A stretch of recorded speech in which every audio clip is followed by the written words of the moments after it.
Hey, Dad, look at that.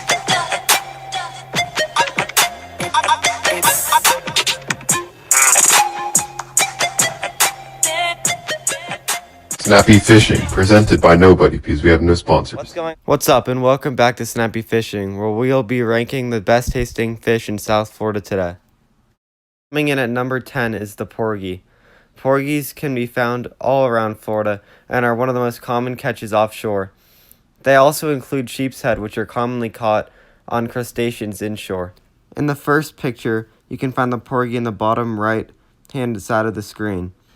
The porgy in the second picture is the sheep's head. Porgies can be identified by their very human-like teeth. Coming in at number 9 is one of the fastest fish in the ocean, the wahoo. Often eaten raw or barely seared, wahoo could become dry if cooked too much, but have beautiful white meat and are very lean with very little fat content.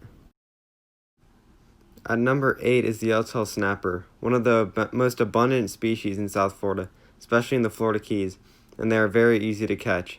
These fish are savored for their white, flaky, mild meat, and is commonly found in many South Florida restaurants. The major downfall to this fish, however, is how limited it is with what you can do with it.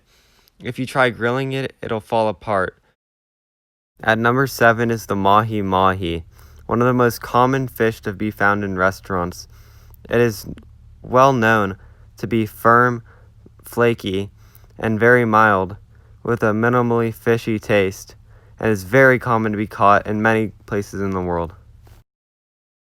The Mutton Snapper is very similar to the yellowtail snapper, but I think it's better because you can do more with it due to it being a more firm fish. The average mutton snapper is also larger, leaving you with more fish, leaving it in the number 6 spot. And at number 5 is any of the many species of grouper. They can be commonly found as a markup for the Mahi Mahi in many restaurants due to it being a very firm and flaky fish, but also with an even more mild taste. At number 4 is the snook. It is so good that it has been overfished, and now it is not allowed to be commercially harvested, but some recreational anglers that find themselves lucky enough to catch one in season can find themselves cooking a very good meal for themselves with this white, firm, flaky fish.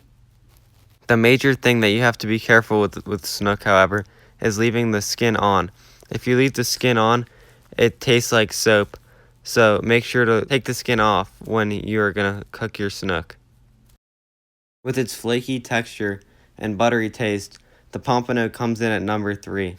They taste amazing cooked with the skin on or off, but if you decide to cook it with the skin on, make sure to take it off by just peeling it away right before you're about to eat it. Number 2 is one of the most well-known fish for being really good to eat.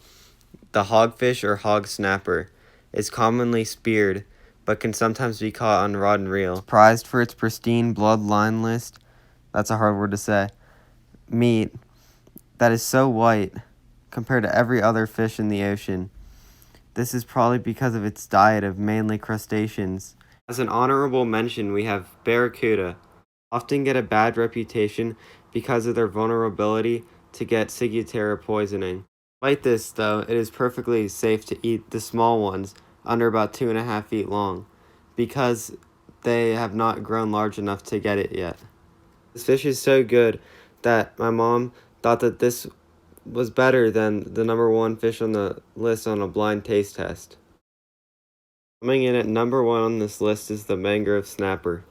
Not only are they very abundant, but they're also pretty easy to catch in South Florida, especially in the Florida Keys.